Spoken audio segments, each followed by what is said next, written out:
Hello बच्चों। बच्चों, आपकी जो है कविता चल रही है एक माँ की बेबसी। उसका पहला पार्ट आप तक पहुंच चुका होगा।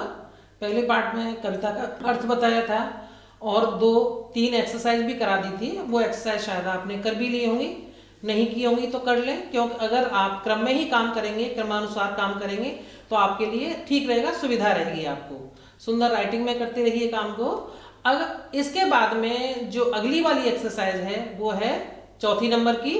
निम्न शब्दों में अ तथा बे उपसर्ग जोड़कर विलोम शब्द लिखिए। अ और बे उपसर्ग। अब बच्चों ये समझना जरूरी है कि उपसर्ग क्या होता है। और इससे पहले एक हमने शायद एक्सरसाइज मैंने दी थी प्रत्यय। प्रत्यय और उपसर्ग में क्या अंतर होता है। यहां पर दिया है अ तथा बे उपसर्ग जोड़कर, यानी ये शब्द, और मैंने नीचे उदाहरण भी दे दिया तुम्हें। अ का एक उदाहरण दिया है और बे का भी एक उदाहरण दिया है। यानी शब्द के पहले जो शब्दांश जुड़ता है, जो शब्द के पहले जुड़ता है, जैसे भेद में हमने अ जोड़ दिया, उपसर्ग हो गया। शम में हमने बे जोड़ दिया, बेशम हो गया। तो इसी तरह से जो शब्द के पहले जुड़कर और शब्द में परिवर्तन ला दे, यहां पर दोनों शब्दों में परिवर्तन हो गया। एक शर्म अलग और बेशर्म बिल्कुल उसका उल्टा हो गया। भेद और अभेद बिल्कुल, यानी शब्द में परिवर्तन, शब्द जुड़ने से, उपसर्ग जुड़ने से उसके शब्द में भी, अर्थ में भी परिवर्तन आ गया। तो जो पहले जुड़ता है शब्द के वो उपसर्ग होता है, और जो शब्द के अंत में जुड़ता है, जो शब्द के अंत में जुड़ता है उसे हम प्रत्यय बोलते हैं। जैसे कि मान लो सुंदर शब्द है, सुंदर शब्द में हमने ता ता प्रत्यय जोड़ा। प्रत्यय यानी जो शब्दांश शब्द के बाद में जुड़ेगा तो वहां सुंदरता हो जाएगा। सुंदरता, सुंदरता भाववाचक संज्ञा बन गई। इसी तरह से एक प्रत्यय है, बहुत सारे प्रत्यय, दार प्रत्यय, वाला प्रत्यय है, जो मतलब जो शब्दांश, शब्द के बाद में जो शब्दांश जुड़ता है उसे हम प्रत्यय बोलते हैं। बस दोनों में थोड़ा सा डिफरेंस ये समझ लीजिए। उपसर्ग है वो पहले जुड़ेगा और प्रत्यय शब्द के बाद में जुड़ेगा, और शब्द में जुड़ते ही परिवर्तन भी आना अर्थ में जरूरी हो जाता है। या संज्ञा से विशेषण, विशेषण भाववाचक संज्ञा, इस तरह से वो प्रत्यय जुड़ने के बाद उसमें भी परिवर्तन आता है। जब प्रत्यय और आएंगे तो डिटेल में और उसको हम समझाएंगे अच्छी तरह से। यहां देख लीजिए, मैंने शब्द दे रखे हैं, यानी मूल शब्द क्या दे रखा है आपको, एक शर्म दे रखा है, भेद दे रखा है, रोजगार दे रखा है, ज्ञान दे रखा है, कसूर दे रखा है, भाव दे रखा है, काबू और ज्ञात। अब तुम्हारे और उपसर्ग कौन से दे रखे हैं, ऊपर अ दिया हुआ और बे दे रखा है। यानी अब आपको खुद सोचकर, खुद सोचना है कि किस में हम बे उपसर्ग लगा सकते हैं और किस में हम अ उपसर्ग लगा सकते हैं। उल्टा सुल्टा मत कर देना इसको, नहीं बिल्कुल गलत हो जाएगा ये। जैसे यहाँ एक उदाहरण के लिए मैंने दे दिया, भेद में मैंने अ उपसर्ग जोड़ा है और शर्म में मैंने बे जोड़ा है। एक और ऊपर से बता देती हूं मैं, रोजगार, रोजगार में आप बे जोड़ेंगे। बेरोजगार शब्द होता, अरोजगार तो हो ही नहीं सकता, बेरोजगार हो सकता। और ज्ञान में है भी आप अ जोड़ेंगे, ज्ञान का बेज्ञान नहीं हो सकता। आप जब पढ़ोगे शब्द को खुद अपने आप आपको ये समझ आ जाएगा हम कौन सा यहाँ पर उपसर्ग जोड़ सकते हैं। ज्ञान में अ जोड़ोगे तो अज्ञान हो जाएगा। और ये देखिए, रोजगार जिसके पास रोजी रोटी है, बेरोजगार जिसके पास नहीं, यानी जस्ट उसका उल्टा। इसलिए लिखा हुआ है उपसर्ग जोड़कर विलोम शब्द लिखिए। विलोम शब्द आपको लिखने, ये वाली एक्सरसाइज करेंगे, इसी क्रम में करेंगे।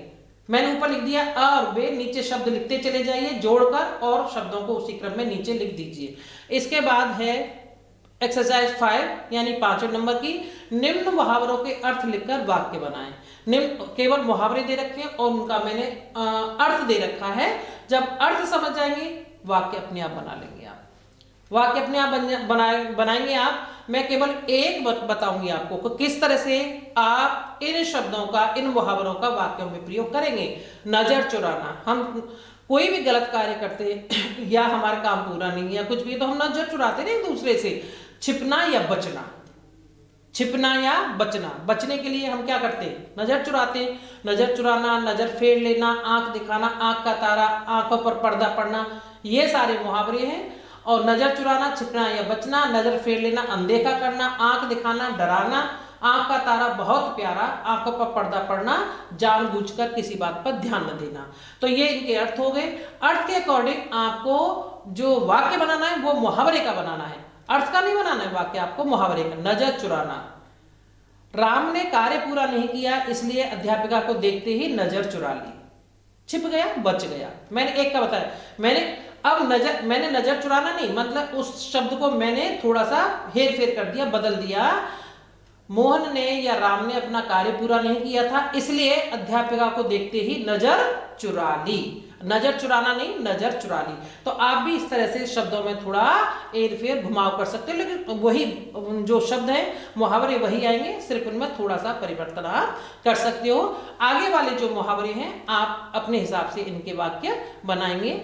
नेक्स्ट आप देखेंगे 6 नंबर पर क्या दे रखा है, निम्न वाक्यों में सर्वनाम को रेखांकित कीजिए। सर्वनाम आपको बहुत डिटेल में कराया हुआ है, यानी सर्वनाम आपको बताया पहले संज्ञा, उसके बाद तुरंत हमने सर्वनाम कराए थे। सर्वनाम में छोटी सी बात थी, उसमें पुरुषवाचक सर्वनाम थे, और पुरुषवाचक सर्वनाम में कैसे शब्द आते हैं, वह, मेरा, मुझे, उसने, उनका, उन्होंने, मेरी, तुमने, तुम्हारा, इस तरह के शब्द आते हैं।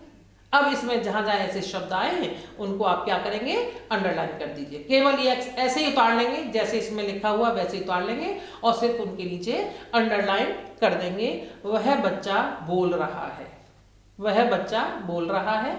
हम बच्चों के लिए वह अजूबा है, इसमें 2 हैं, देख लीजिएगा। मेरी माँ मुझे देखकर बहुत खुश होती है, इसमें भी 2 हैं।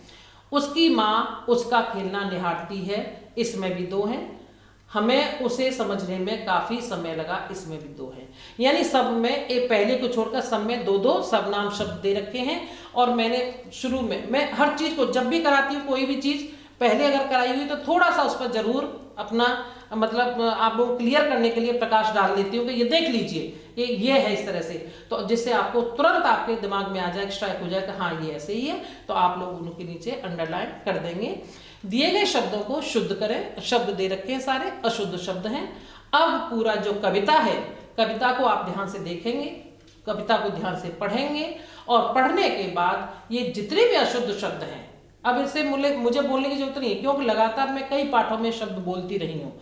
आप खुद बोलने का, अशुद्ध शब्द हैं, जब आप इनको बोलेंगे तो आपको पता लग जाएगा। कहीं कविता थोड़ी होता है, अब सही शुद्ध शब्द क्या है, तो इस तरह से कहानी थोड़ी होता है। तो ये अपने आप जब आप करेंगे तो आपको तुरंत, अगर आप वास्तव में बहुत ध्यान से मन से पढ़ रहे हैं तो इन शब्दों को आप आसानी से शुद्ध कर पाएंगे। शुद्ध नहीं कर पाते, किताब खोल लीजिए, इसमें आगे जो हमने पीपीटी है वो उसमें भी कविता पूरी दे रखी है, उस कविता में से, और नीचे सुलेख के लिए भी शब्द दे रखे हैं मैंने, तो उन शब्दों को कहीं से भी ये शब्द आपको, लेकिन मैं देख रही हूँ बच्चों जो काम मेरे पास, कुछ बच्चों का जो काम भेज रहे हैं उसमें भी बहुत अशुद्धियां कर रहे हैं, यानी सब कुछ तुम्हारे सामने होते हुए भी शब्दों की मतलब जो शब्द सुलेख कर रहे हैं वो भी गलत शब्द लिखकर आ रहे हैं, विलोम शब्द कर रहे हैं, उनमें मात्राओं को ध्यान से नहीं देख रहे हैं, जबकि आपके पास सारी पीपीटी तैयार है। अगर एक बार मेरी बात को ध्यान से सुनिए, कई पेरेंट्स का उसमें आया है, मैं उसमें ओके कर देती हूँ क्योंकि इतना सारा डिटेल होता है। आप लोगों को मैं जो बोल रही हूँ उसको ध्यान से सुनिए, दोबारा से जितने भी लेसन किए हैं सारी पुराने वाले वीडियोस देखकर जो जो गलतियां हैं, कहीं गलतियां हैं दोबारा देखोगे आपको अपनी गलती स्वयं पता लग जाएंगी। उन गलतियों को कृपया करके सुधार लें, गलतियां आपकी बार बार रिपीट ना हो, ठीक है। अब है अभ्यास प्रश्न 8 जो है, इसमें प्रश्नोत्तर, यानी इन प्रश्नों के आपको उत्तर देने हैं। कविता को जब पढ़ेंगे, जब कविता आप करेंगे तो आपको अपने आप इसके उत्तर बिल्कुल क्लियर आपके सामने खुद ही उपस्थित हो जाते हैं उत्तर, यानी हम जब पढ़ते तब होते, जब पढ़ाई नहीं, हवा में लेसन हमने छोड़ दिया और नहीं ध्यान से पढ़ा है तो बच्चों फिर समझना बहुत मुश्किल है। इसलिए बहुत ध्यान से, और कविता वगैरह चीज ऐसी होती है जिसको हम कम से कम 4-6 बार नहीं पढ़ेंगे ना तो वो क्लियर नहीं हो पाती, उसको पढ़ना, बार बार पढ़ना बहुत जरूरी है। पहला प्रश्न है इसमें, कौन बोल नहीं सकता था। बहुत सिंपल है, कौन बोल नहीं सकता था, यानी उस बच्चे का नाम क्या था, रतन, तो इसमें लिखेंगे रतन बोल नहीं सकता था। रतन अन्य बच्चों के लिए अजूबा क्यों था, क्यों अजूबा था, उसके बारे में बच्चे जान नहीं पाए थे, वो उसको समझ नहीं पाए थे, क्योंकि वो बोल नहीं सकता था तो बच्चे उसके विचारों को समझ नहीं पाते थे, उसके बारे में कुछ जान नहीं पाते थे, इसलिए वो बच्चों के लिए अजूबा था। समझ में आया ना। रतन अन्य बच्चों के लिए अजूबा क्यों था, वो अजूबा इसलिए था क्योंकि वो बोल नहीं सकता था, और जब बोल नहीं सकता था तो वो अपने विचारों को भी दूसरे तक नहीं पहुंचा पा रहा था। विचार न पहुंचने की वजह से वो सभी बच्चों के बीच में अजनबी बना हुआ था, इसलिए अजूबा था। आगे थर्ड है इसका, तीसरा प्रश्न देखेंगे, रतन की माँ को कवि ने बेबस क्यों कहा। जब मैं कविता पढ़ा रही थी तो मैंने उस समय भी आपको बताया था कि उसकी माँ, कवि ने रतन की माँ को बेबस कहा है, लाचार कहा है। क्यों?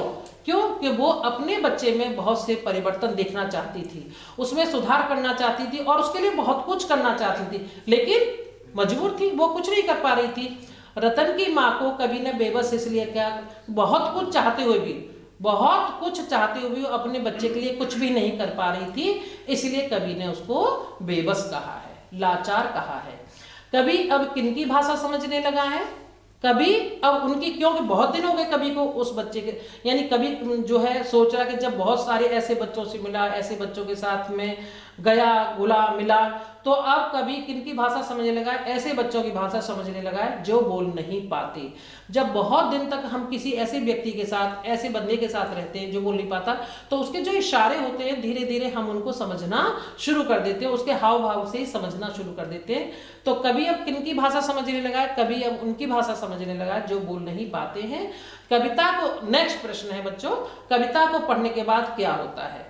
पहला जो पेज है तुम्हारा, जहां से शुरुआत है, आप जब कविता पढ़ रहे हो, राइट पेज, राइट हैंड में दे रखा है डिटेल। कविता को पढ़ने के बाद क्या होता है? कविता को पढ़ने के बाद कविता का वही चित्र हमारे सामने उपस्थित हो जाता है। जैसे जैसे हम कविता को पढ़ेंगे, कविता, जब कोई कविता पढ़ती है तो उसका चित्र हमारी आंखों के सामने घूमने लगता है और कविता ऐसी जीवंत हो जाती है। कविता को पढ़ने के बाद यदि हमारे भाव, जब भी देखोगे तुम, कोई देशभक्ति की कविता पढ़ोगे, कोई मातृत्व प्रेम की कविता पढ़ोगे, कोई भी मतलब आप जो करुण रस वाली किसी, मतलब जैसे जो बहुत मजबूर हैं उनकी कविता पढ़ोगे, तो आपके साथ यदि आपके विचार, मतलब उस समय मृत, यानी आपके सामने वो आपको अपने विचारों को, आप वैसे तो मृत पड़े हुए हैं तो सोच नहीं रहे, लेकिन जैसे ही कोई इस तरह की कविता आपके सामने आती है, आपके विचार तुरंत जीवंत हो जाते हैं। तो कविता पढ़ने के बाद हमारे जो मृत प्राय जो विचार पड़े रहते वो भी जीवंत, यानी जो तुम्हें मालूम है ना, सुभाष चंद्र बोस जब जाते थे तो बहुत जोश भरी कविता, जब हमारा देश स्वतंत्रता की ओर बढ़ रहा था तो जोश भरी कविताएं जनता के सामने पढ़ देते थे और लोग उस समय मतलब आजादी के लिए बिल्कुल व्याकुल होकर सबसे आगे आते थे और कहते थे ना, मतलब मैं सबसे आगे बढ़कर देश की आजादी के लिए लड़ूंगा, मैं अपना खून देने को तैयार हूं। तो इस तरह की आवाज सभा में गूंजने लग जाती थी। तो ये होता है कविता का भाव। जब कोई भी कविता हम पढ़ते हैं तो वो भाव हमारे दिमाग में पूरे छा जाते हैं और वही हमारे सामने चित्र अंकित होता है और वैसे ही हम अपने व्यवहार में परिवर्तन ले आते हैं। अब बच्चों नेक्स्ट इसका रचनात्मक कार्य मैंने दिया है, ये आपको क्यों अक्टूबर के 2nd वीक तक आपको ये करना है और मुझ तक भेजना है। तो मैंने पहले बताया था उस समय जब पहला इसका वीडियो आपको भेजा था, कविता को अभिनय के साथ याद करें। नंबर 1 ये तो सिंपल, आपको कविता याद करनी है विद एक्शन। लेकिन दूसरा है कि माँ को आधा बनाकर कोई कविता याद करें, यानी कोई भी इस कविता के अलावा आपको एक कविता तैयार करनी है बच्चों जो मुझ तक पहुंचेंगे। ये म्यूजिक इंटीग्रेटेड आर्ट वाला जो हमारा चल रहा है ना, पहले आपने पोस्टर भेजा था, अब आप माँ को आधार बनाकर एक कविता, कोई भी इस कविता के अतिरिक्त एक कविता तैयार करेंगे सुंदर सी और मुझ तक उसे अच्छी तरह बच्चों तैयार करके यूनिफॉर्म में बहुत सुंदर आवाज में। जब आप वीडियो रिकॉर्डिंग करते हैं तो फैन वगैरह सब चीज बंद कर दिया करो, क्योंकि आप लोग बंद नहीं करते हो, वो आवाज आती है, आपकी आवाज बिल्कुल क्लियर नहीं आती, मुझे सुनाई नहीं देती है। मैंने ऐसा देखा है, 3rd क्लास के बच्चों का अभी मेरे पास वीडियो आए हैं, वो आवाज क्लियर ही नहीं थी। आप लोग जिस समय वीडियो बनाएं बहुत आसपास के माहौल का भी ध्यान रखें, किस तरह से वीडियो आप लोग बना रहे हैं। तो बहुत सुंदर सी, वहां पर बहुत सारी कविता आती है, कोई सुंदर सा, कोई गाना भी ले सकते हो, कोई अच्छा सा बढ़िया सा गीत भी ले सकते हो, कोई गीत हो, कोई सुंदर कविता हो, आप उसे याद कर और बहुत सुंदर तरीके से विद एक्सप्रेशन बोलकर मुझ तक उसका वीडियो जरूर भेजें। ठीक है बच्चों, धन्यवाद।